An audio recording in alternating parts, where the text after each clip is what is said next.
He's like, how many pumps? We're like, max it out. Like, The protein makes it taste better. You remove the taste of alcohol. Because they're just constantly, every sip, getting reminded of how good you guys are. Unless you got them like hammered. and then somehow he finds the CEO on like LinkedIn, gets his number, and then he's like, here's the number, give him a call. If I wanted to start an alcoholic beverage, because I have an idea for one. Yeah. How much do I need in the beginning?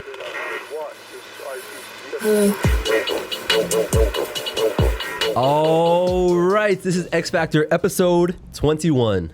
Isn't that ideal? We're at a brewery and it's 21. And we're drinking, so yeah. Let's do it. Let's do it. Okay. We're here with our guest today. Everyone introduce yourself real quick. I'm Connor, CEO of VIP Hard Seltzer. I'm Mazen Eunice, president of VIP Hard Seltzer. I'm Nicholas Martins, co-founder and CFO of VIP Hard Seltzer. All right, bet. So we have the seltzers in front of us right here, and let's try it out. Let's try it out. We're going to give an honest review. I tried it the other day, but I'm going to pretend like this is my first time. Okay. I've never tried it, so. Cheers. Refreshing. It tastes super like pineapple-y. Yeah, so vodka infused, in both of them we're using all natural fruit juice, so that's what she's like picking up I'm on a little bit. serious, yeah. And we don't use the same filtration methods as other companies, so it's you pour that out, it looks like raw pineapple juice. Originally, we actually started off as a protein-based alcohol. So we're the first collagen alcohol in the U.S. So to implement protein in an alcoholic beverage, That's period. crazy, bro. Yeah. Gym bros are going to go crazy for Oh, that they one. loved it. Yeah. So we released that at first, and that was out for a while. Yeah. And then we pivoted to the vodka cans, the black look too, because most seltzers, if you see them on the stands, They're white. Yeah, exactly. And we have black tops as well. That's what I'm about to say. The That's design very, is very clean cool. with it. We were told actually, don't do black.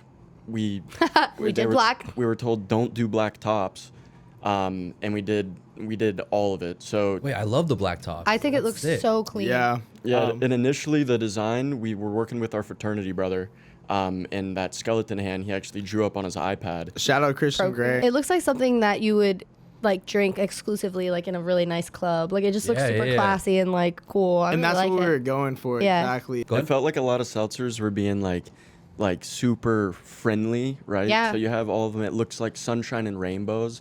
We were like, let's just not be the bad guy, but let's look not scary, but It's a different, demon hours. Demon right? hours. Different. Like at the end of the day, you're drinking alcohol. Like it's not supposed to be super friendly, and we wanted to make something that we thought looked really cool and that we'd actually drink picking it up at the store. Okay. So y'all are just graduated and you already have this product out. How did you get started in like the business? Like is this your first product? Have you guys been in the game for a minute? Yeah, so we each kind of have our own. I'll talk a little bit about like my specific niche. We talked about it the other night and I've told that story Yeah. like 3 times already. Yeah. Yeah, so it's crazy. So a while back, a couple of years ago, I started Turo. It's like an app, kind of like Airbnb. but Yeah. you can rent vehicles out.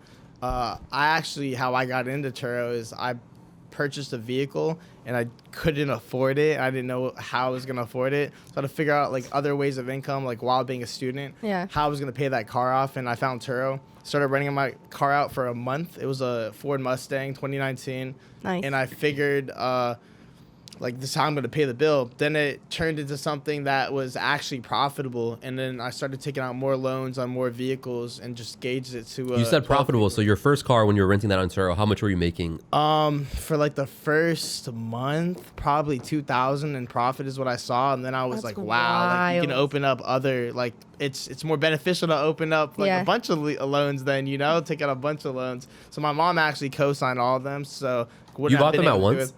No. Okay, So it was okay. like gradual. Yeah. It was like one car. Like my first car was one vehicle, then it was 2 vehicles, and we went to 3 vehicles, and then we also did other people's vehicles. So Okay. we're renting out other people's vehicles via our Turo fleet, essentially. So essentially you had like your own rental car company through this rental car app. Exactly, essentially, That's that's cool. exactly what it was. Yeah. And then we dissolved that. And what's actually funny is me and Nick actually, in the midst of all that, so like after I had started that company, we were trying to come out with a rolling paper company called Zodiac, and I'll let him That's talk more about cool. that. That's a yeah. cool name.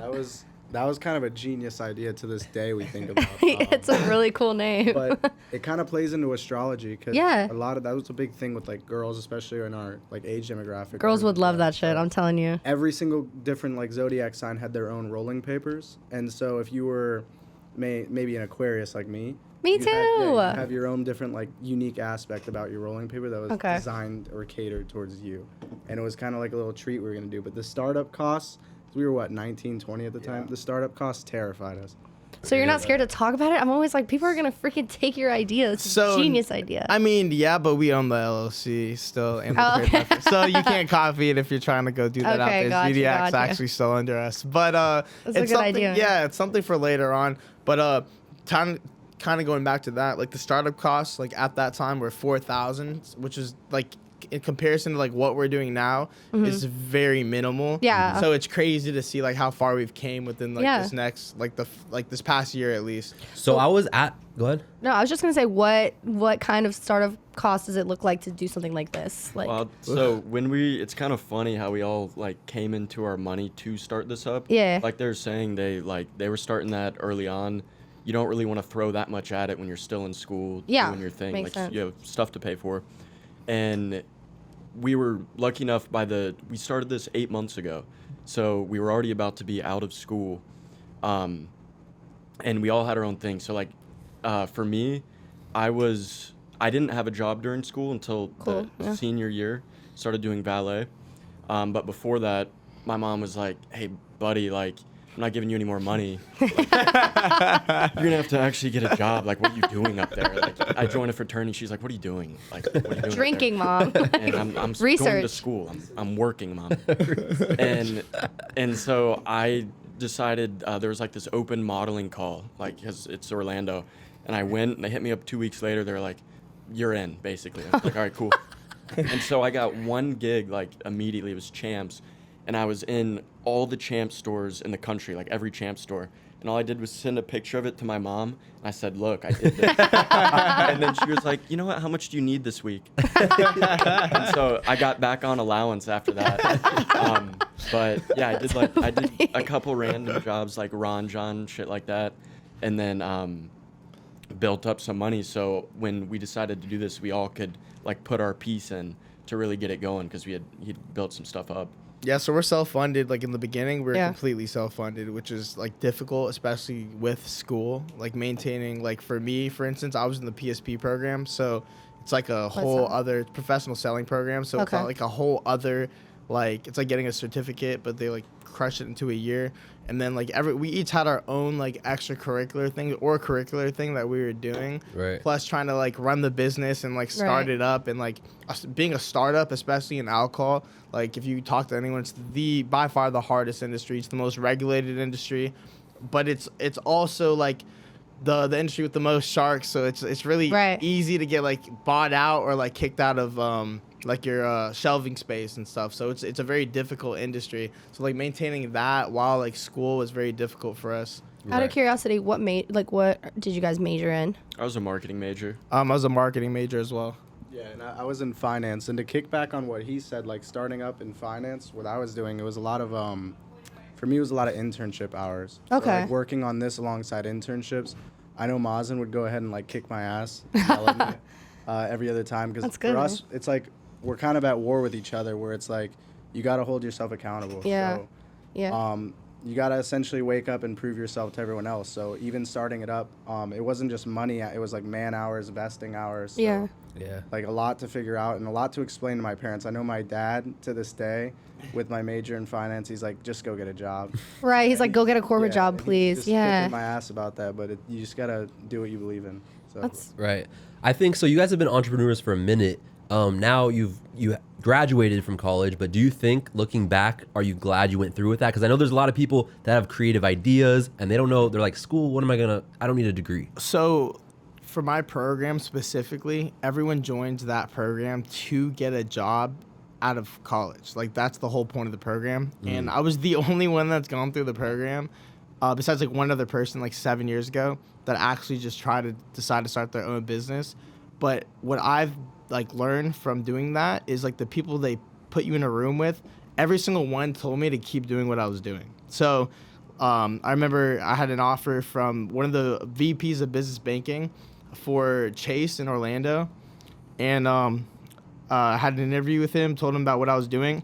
And he was like, "You're so passionate about that. Like I might work for you in like 10 years, you know?" So it was just that's like so that cool. kind of like put in perspective for me and like really showed me like, well, if I'm in this, like we're gonna take this to the top, like we're gonna do this all the way, and this is gonna be like our full-time job. Like kind of what Nick said, like we keep each other accountable. Like we're all best friends, but at the end of the day, like they'll tell you up front, like we shit on each other all the time. I was gonna Like, ask, how is it? Yeah, how is it to like start a business with your friends? It's like it's fun because at the same time, because it's like, you know, the Yeah. people you hang out with anyway, and like it's people you know well. But at the end of the day, like it's not like, I feel like it's easy for us to also not like slack, but like to like be okay with some of the things that we're doing when Right. we shouldn't be, you know? Okay. That Like makes sense. what happens is like something like this, and like it's a big undertaking, but it's easy for you to say it's not gonna work, right? It's easy for other people to say it's not gonna work. It's easy if we're saying it's not gonna work. It's hard to Right. say, oh, this is gonna work, so what are we gonna do about it? And so that's why it's good working with like these guys, is because we're all like, it's gonna work. Like everyone's on the same mode, and it's, so what are we gonna do today, right? Right. What's That's gonna cool. happen next week? And Mazen's really good about freaking banging on our doors if we're sleeping. Oh yeah.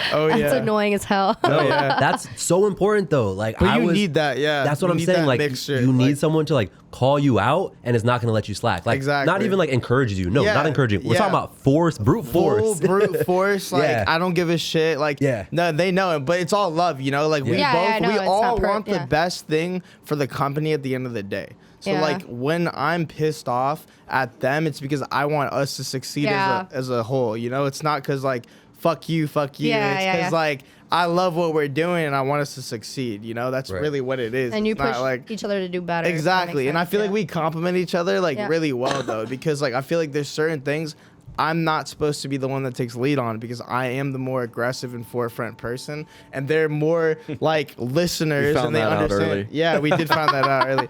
Yeah. He's like, give me the mic. You should ask Connor. Go ahead and ask him our experience early on with Sawyer. Yeah, Oh, no. yeah. So early on, Mazen was getting us in contact with a lot of like solid people, and one of them was actually the cans, like the cans coming in, Okay. and there was like a lead time, right? And the guy kept not hitting on that same lead time. What so, does lead time mean? So Sorry. lead time is like when the product's gonna land, right? Okay. So we're told 2.5 weeks. Yeah. But then 3 weeks go by. Oh. And after 3 weeks go by, Mazen starts giving him calls. And he's like, listen, like, and then House calls. the calls turned into texts, turned into emails, and was not letting this guy go. Like Yeah. he was like, you're doing it today, or like I'm gonna be at your door type of deal. And it got to the point where Sawyer called me and he was like, hey Connor, I can't talk to Mazen anymore. And I was like, all right, well, you can just talk to me then. And he was like, all right, that sounds good. But just to preface that though, like Battle Packaging and everyone who does our cans, we love them to death. Amazing. No, honestly, like this Honestly, is so- the Yeah, shrink yeah, wrap's yeah. awesome. What he's talking about when we first started this, obviously you have no idea lead times or anything that in the industry. So after 3 weeks, we're like, holy shit, what's taking our can guys so long? Where's our cans? And then we come to find out from other people in the industry, their lead times are like 2 months. Right. So it's for like, us having 3-4 weeks, it's like everyone's like, who's your can guy? Yeah. We were pissed the whole time because we didn't know any better. right, Right. of course, makes sense. The one thing they failed to mention though is when we did have an issue with our supplier, I've reached out to the president of the company and got it figured out. So actually, it isn't a benefit sometimes when it has to do. Oh, with, Mazen's crazy at finding people. We'll tell him because we all work on our own thing. Yeah. And we're like, yeah, we got to wait till tomorrow. We're getting in touch with so-and-so. And he's like, and then somehow he finds the CEO on like LinkedIn, gets his number. And then he's like, here's the number, give him a call. Or so, like the other day, he was like, actually just talk to the CEO. Don't wait till tomorrow. It's handled. And so it does work out. And Actually then- hilarious. I have like I'm very like Direct. all the time. Oh, Not yeah. like direct. I feel like direct as well. But like I have crazy ADHD, so like I like stuff to like when we like have it available to be done, like let's finish it. Yeah. Yeah. That's that kind of makes how I like. Yo, by the way, usually when we shoot a podcast, we'll go for like 50 minutes, and I won't even finish the drink, bro. This is like 20 minutes in, and this thing It's is done? empty. It's Let's I done. go. just like burp so much that I'm trying to slow down because otherwise the whole podcast you're just gonna hear. Yeah, it's fire. But listen, what I want to talk about is marketing too a little bit because we were having a conversation. I forget who it was. We were having a conversation about you guys are big into the influencer space. We met at a creator event Yeah. last week, Orlando local creator event, and it was really cool to see you guys bringing the drinks, talking about the influencers, because that's the new wave of marketing right now, right? Commercials cost $10 million, Yeah. or you can pay an influencer $5,000 and they'll get more eyes in front of it. So what is your mindset going into that with marketing? So I think a lot of it's also strategic. So there's a lot of things that we can offer influencers. It depends on the company as well. So like for us, like we specialize in obviously like cooperating with other like celebrities or collaborating with other celebrities, so bigger celebrities.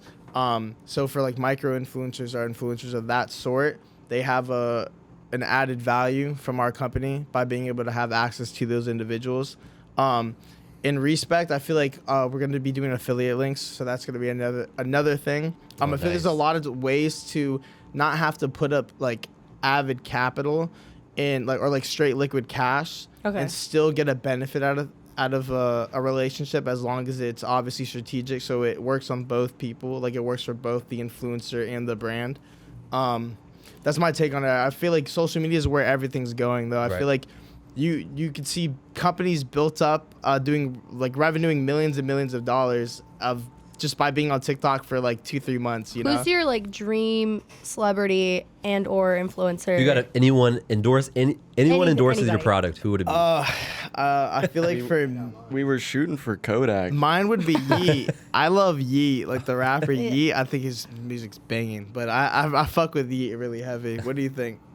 I mean, my favorite celebrity doesn't drink alcohol at all, but it would definitely be Ronaldo if you could have anyone. He has like 500 million. Ronaldo. Fire. That's a crazy take, but So- alright. I mean, he That's doesn't wild. drink though, and That's crazy. he's too big for us. I'm a Messi fan, so I'm like, all right. That is crazy. On the phone. That's too far. They didn't ask who you wanted to meet, Nick. No, I would do like Ryan Reynolds or something. He already like It's like drinks. speed. Yeah. All right, so if I wanted to start, we talked about like kind of like startup capital in the beginning, what you need to have and everything. But I want to like, if I wanted to start an alcoholic beverage, because I have an idea for one. Yeah. How much do I need in the beginning? How much would I? Because I'm thinking it's a lot, but what do you think? Definitely at least like to be safe side, I'd say like 50,000. You're probably not gonna get into like it's really that's for like brew and everything. That has to do with like the basics. But Nick can mostly elaborate more on like the financials. I mean, it honestly depends on what avenue you'd want to go into. So if you want to go into like big box retail, like selling to Publix, if that's like your hypothetical situation, you're gonna need like a minimum of 600K. But if you want to go online sales, small. So for us, it's all about finding our niche. So right now, that's our biggest thing is finding our niche, growing up or building it out of Orlando, out of Florida with our new distributors. And that's where we can start smaller. Obviously, you need more than $50,000. That'll just buy you 1, maybe 2 brew runs alone of probably 40, 50,000 cans. But that's just for that. Then you have to go out and sell that. So that's when you have to find your niche. Like I said, find that crowd of people that really support your product. Is So- that including like, what's the process to make a drink? Like, So yeah. So when we started this company back in July of 2022, that's what up until January was about, finding that process. So you have to find your canning guy. You have to find your shrink wrap guy. Luckily, we found Brew Theory. And funny enough, they were the only manufacturing or co-packer that was willing to even take us on at the time because we were the first one doing collagen. And everyone was afraid Yeah, we were yeah, going to yeah. mess up all tanks. of their They thought the equipment. We were tanks were gonna afraid we were going to explode. mess up all their equipment putting in collagen in here, but they took us on. And then you got to find all your materials. So you got to find a juice person. You got to find, at the time for us, we had to find a collagen supplier. We had to find an alcohol supplier. And obviously when you're new, you get screwed over. We got overcharged by a lot of people. We got overcharged. Yeah, 'cause you have no by- idea. No idea, and people take advantage of you. Yeah. So every day you go, like we're still getting taken advantage of by people, and we're finding loopholes out or trying to just take the hit. But we're new, we're young, and it's just something we got to live and grow with. Yeah, you guys are young, so I know I'm sure you walk into some places and they're like definitely looking at that like, oh, let's see how I can Yeah. like, So they screw these like people to over. screw you over, but in the end, you can win in the end. Yeah, the biggest thing I would say is it is finding the people that can do it for you. So like Nick said, you get your can, you get your juice, stuff like that. But also leading up to that, you have to really just get everything set to where you can push that button and be like, all right, everything's ready. We got yeses from so and so canning place. all the stuff you need, and then now it just comes down to money. Let me put the money in and let's run it.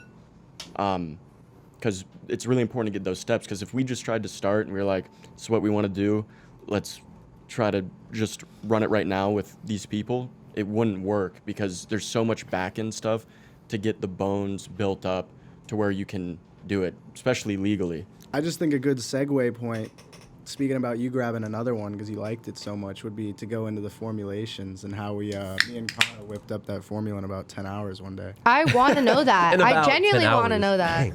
Because I don't even know what goes into it. Like, how do you guys, did you guys do like chemistry and shit? Or like, how did you think of like the recipe? So it all started with a man named Carlos. Yeah.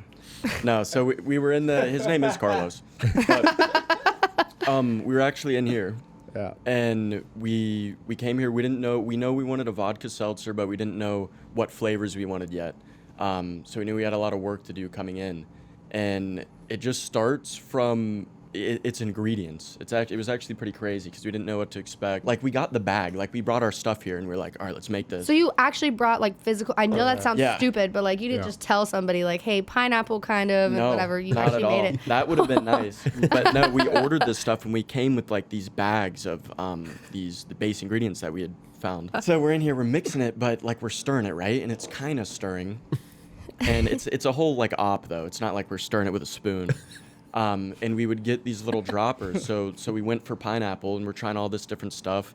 And we're using these little droppers, so you're getting a little amount of it. And it's like, you can kind of taste it, but it's like, I don't know.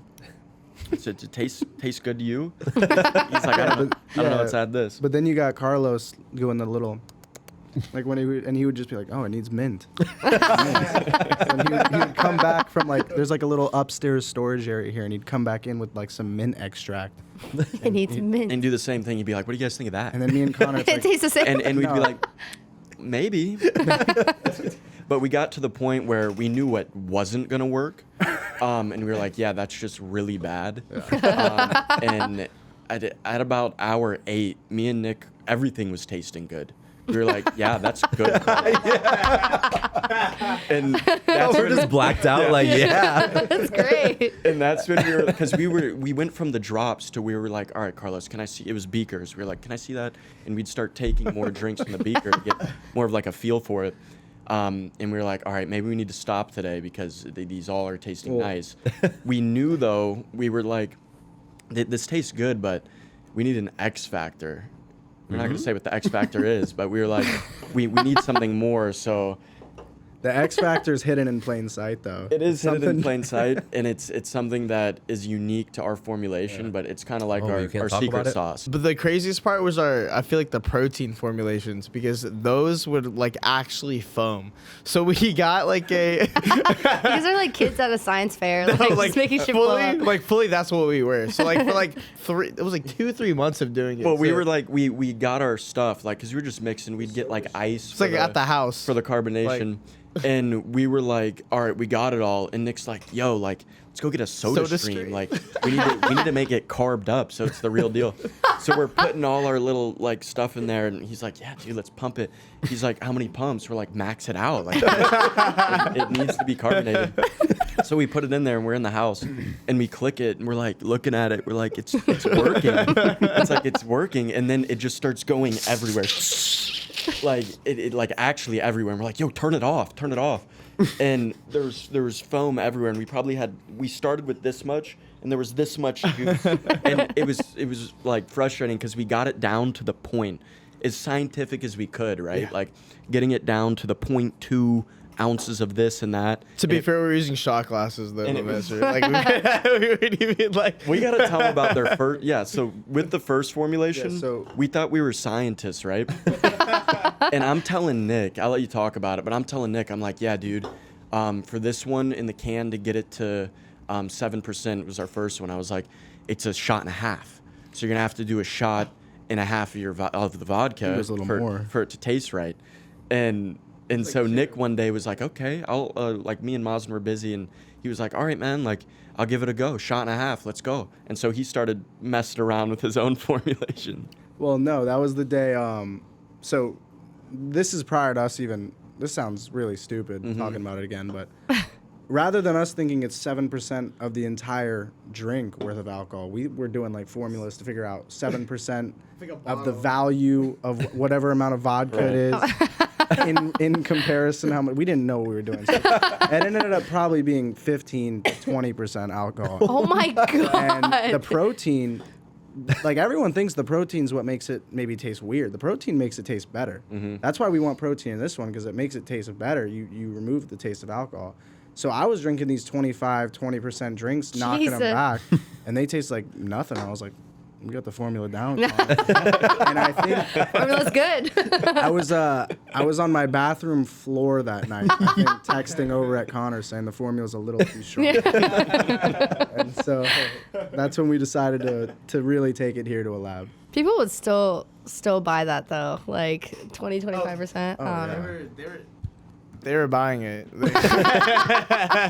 They were buying it. It wasn't bad. So like, it really tastes like an IPA. So the issue was that we used the malt base, and our brewer, like, God bless his heart, great brewer, he's amazing. He just, like, he's from Germany, so, like, you know, they deal with lagers and IPAs and stuff. So really what happened was I think it was just a little too strong, because he thought it was a lager base, and he was like, oh, seltzer? You wanted a seltzer? He's like, my bad. Yeah, man, this is like hard seltzer. But I feel like the thing is you would get the can, and you're expecting, like, this, and then you get, like, you know, a voodoo. Yeah. And it's like not the same thing, like, at all. It's not what you're expecting, and that was really the issue with it. Like, the malt was perfectly fine with the protein. It was just like, if the brand image behind it was different, which goes back to saying, like, you really want to have all your ducks in a row before you come out and lose a lot of money, like we did. Yeah. Like, which is, it happens, but, you know, we did lose a lot of money at our initial start just because of, like, we didn't, like, know what we were doing specifically. That's so funny. But, you know, it happens in all business. I have a question, and it might be stupid, so you might need to cut it out. Okay. How much money do you think you would save just like buying ingredients and making your own alcohol at home, or would you spend more money? What, I'm making like a mixed drink? Literally Making your own. Just like making your Instead own. of buying a handle, you just buy the ingredients. That's definitely illegal. You couldn't probably, do it. Right? You would have just, to have like distribute? a tank. You see all that? Yeah. You would have to have like a full Technically, tank. And it could be cheaper if you bought 200 or 270 gallons of it. yeah, And you just put it in In the bulk? bag. Get a brew. In bulk? That might last for a minute. You start doing your Also, own brews. That would be a very high proof, like moonshine. Well, So, I don't Nothing know. wrong with that. Yeah, so Put you a have little to bit. buy it in its like full form, so like its most purest form. So you Right. basically buy it at like 190 proof. So it's like physically would like burn your insides if you drank it, which is acidic. Jesus Like I'm gonna hit the store next time. no, yeah. Yo, so you said protein was in it, and you want it to be in the future. Why isn't it in it now? Like what? So yeah, we ran into, it was actually funny. So we were doing a sampling. I'm pretty sure at one of our liquor stores that we're in Orlando, and one of our sampling reps, and I think actually one of them, it was you, Nick, right? Or it was Connor, right? So Connor could probably elaborate more on it, but it was a or a Yeah, no, rep. it was the I think it was a distributor. The guy basically came in and he wanted to do samplings where we were doing samplings, and I was like, he was like, oh, this your product? He actually was trying to tell me he was the owner of this product they were running, and I was Wait, like, nah. I was like, yeah, we like this is mine, like we own this running. He was like, oh, no problem. He was carrying a tiger in his hand too, a very large stuffed animal. He was like, you have anything like this? I was like, no, dude, I have a table in my drinks. Like, but yeah, so basically he started taking pictures of our product, and he saw that people were buying it, and they were like, when we were sampling, they're like, oh, this is really good.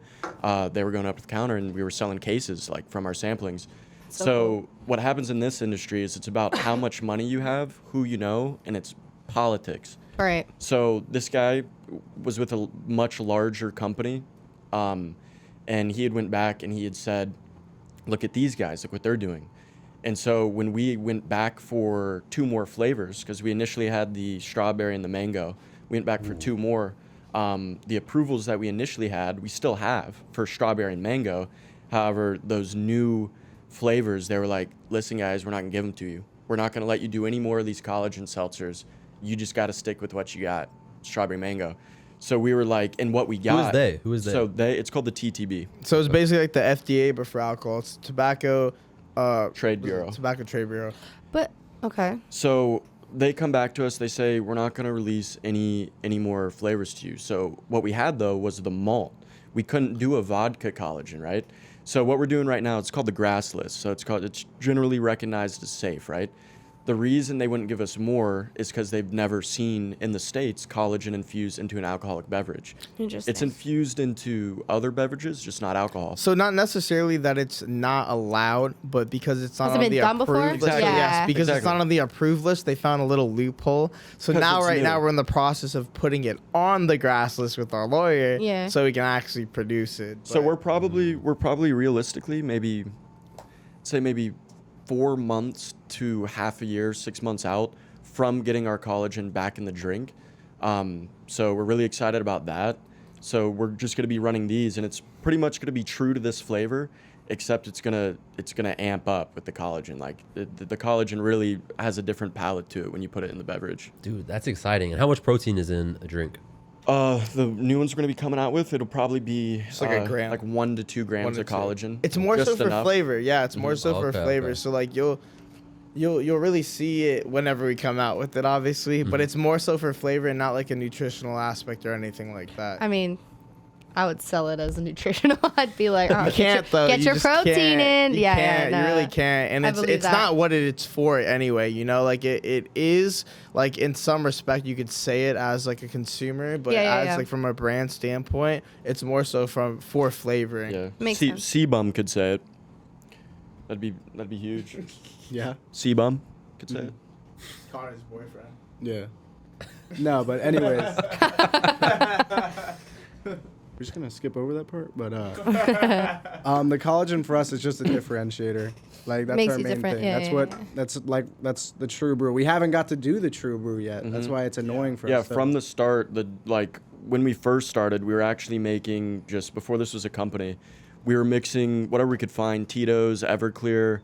We'd put like maybe Scary. six to 10 shots. We'd get those sparkling ices poured in, and put the protein in there, and our VIPs are probably 20-30% alcohol with like 20 grams of protein, and that would be our that would be our pregame drink. Because we got to the point where we were just freaking getting sick. Like we would get a fifth of alcohol and just put the protein in it. We'd say forget about the ice, and it tasted so good. And that would be our This is pregame. groundbreaking. That would be our thing. And so we were like, dude, like after doing that for 2 years, like this could have been out 2 years ago, 2.5 years ago. We were like, dude, what are we doing? Like, let's make this a drink. If we can make 10 shots of Everclear taste this good, we can make So dangerous. what we thought Holy shit. a shot and a half, but it's actually less than that. We were like, we can make that taste actually insane. So it was the belief behind it to where we were like, we can take this to the moon. Like, so the true brew is vodka base, a very strong vodka base. So upping to around 10% with 10%? with protein. Damn. I guess that's the true brew. That's crazy. All right. So, what so far in your journey? What has been like the best feeling? Because we were talking at the bar the other day, and you were saying how like you're like there's some milestones that you hit that is like the biggest adrenaline, serotonin rush that you have, like the feeling of success and like wow, we just made this happen. What has been the best feeling so far? What accomplishment? I feel like the entire thing. Like I honestly, like I was thinking about. I think we were all talking about this the other day, and I Yeah. feel like everything you do, especially as a business owner, and when you're putting your heart and soul into something, and you're putting your time and your energy and like everything you have into something, anything you accomplish, whether it's like a successful meeting or a successful investment, like you might maybe nothing comes to fruition from it, but it's just the action and like getting the outcome of it, which is like so important. So I feel like for us, like seeing this can and being like, wow, I did that shit is like ridiculous. You know, like when we got our first can, I didn't give a fuck how it tasted, honestly. I was like, holy It's yours and it's in fuck. front of you. That's yeah. my seltzer. Yeah. Like that's fire, you know? That's Like it so was more cool. so like the just being accomplished. Like I Yeah. did this, I put the work in and we came out with it. It doesn't matter what it tastes like. Like it's a business. Like things change, things like we adapt, we do better. We listen to our consumers, and then we change and do what we can moving forward, you know? But I think that the joust was incredible. Like winning that, it was like winning it's the new What is venture that? competition for UCF. So we're the winners this year for it actually. Oh, no And shit. That's so cool. It was unreal actually. Like it was the first time we presented in front of like a group of people. Yeah. And like like our actual deck, which was like an old like Yeah, it's yeah. crazy how like far we've come from that deck alone, like To just a now. couple months ago. Yeah, right. You Couple you were months saying ago, a year when actually. you started the formula. Now you're this far. And the joust was what? Yeah, well, during the joust, we were already working on this new formula. This and wasn't even out, yeah. And in the joust, we're trying to graduate, so we're taking finals.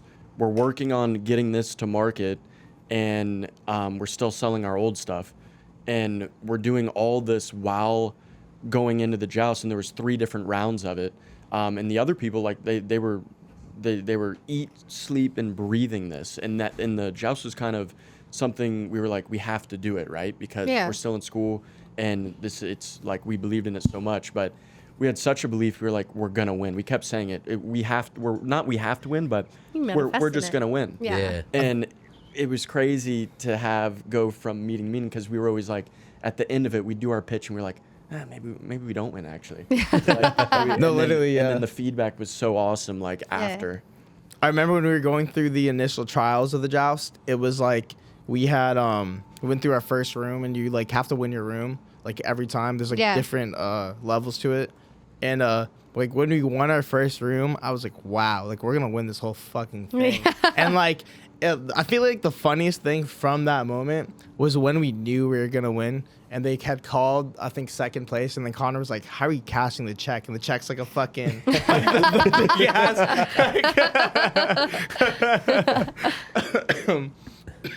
That's so funny. It was huge. I just feel like they got tired of seeing us in there. I'm like, They please were- get them out of So here. all the other kids in there, they've been. So there's a program at UCF called the Incubator, or the Blackstone Launchpad. Blackstone, yeah. So all the kids, there was like 60, 70 companies that applied in there, and they're all kids that have been in this program year after year, studying how to win a competition like that.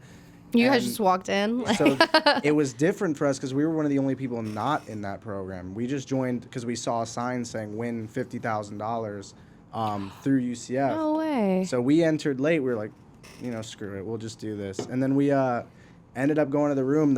And this is like the first introductory meeting where you meet like some of the old judges, and they give you some input. And they're looking over at us, and some of the old judges are like taking our LinkedIn's and our contacts down because they're like, holy shit, like I'm over in San Francisco, like I'm with venture capital firms. I'd love to give your deck to some firms and like talk in the future with you guys. Wow, So That's that's so, when- So such a nice. good That's feeling. when we kind of got a little more inspired. But for us, it was different because they would catch us like leaving these meetings way early and just being honestly too cocky. Yeah.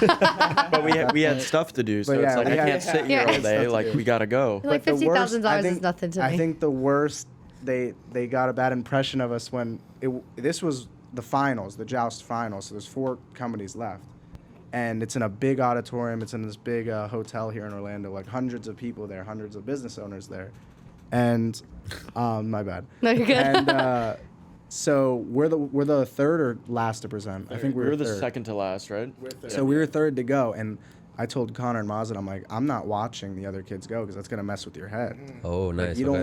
don't wanna know like what you're going. You don't wanna know if you did good or bad. You just wanna go do it. So they looked out the room to call like see where we're at, and you just see us at the hotel bar, like taking the edge off. And this is like early, yeah. So we took the edge off, and then we went and we honestly killed it. So. Yeah. I knew we had it when because we had given him the drinks. Oh, yeah. And the kid that went after us, like we peeked in, and they were like all still sipping on this stuff. And the guy points to it. He's like, yeah, you gotta like this, right? He's like this stuff. And we were like, okay. Yeah. Okay. That's so not fair to the poor other people after you, because they're just constantly every sip getting reminded of how good you guys are. They're not even there was listening. some- there was Plus, you some- got them like hammered. There were some great other companies in there. We met a lot of good contacts in there. I think the second place winner, his company was called Post Flight, and honestly, it's a pretty good like idea. Yeah. He was a great business owner, and he was one person versus us 3. So even for him, the second place prize definitely set him up, and we definitely want to thank UCF for even putting that event on. So for sure. for you guys right now, it's the 3 of you guys. Is there like, do you have anybody else that's consistently working for you guys, or is it mainly just the 3 of you? So we have a 4th that works with us consistently. His name's Tune, and he was like one of the first people like on the team with us. Okay, cool. So he's around a lot. That's pretty cool. Nice, man. That's inspiring stuff. Especially when you said like Yeah. like you're like every milestone feels the same amount of like, it just gets you going, gets you excited.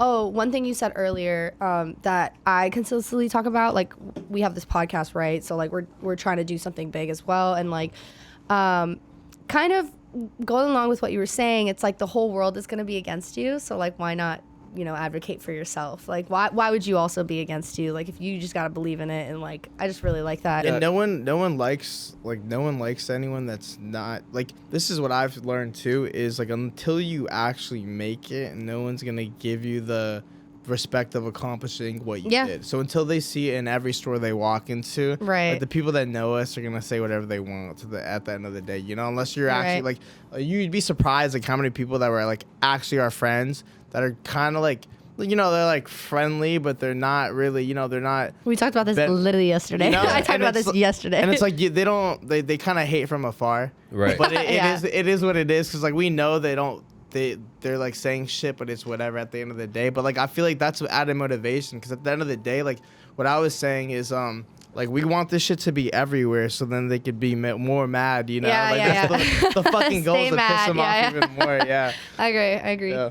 That's good shit. Yeah, man, that's good to hear. That's a good note to leave off on. Listen, it was great having you guys on the pod. Yeah, thank you, real guys. quick, shout out this spot real quick. Where we're Brew Theory. Thank you guys for actually hosting this. So our brewer, Brew Theory, the owners are Jeremy Flip. Flip's the CEO, but he's the one who actually allowed us to use the podcast today. Okay.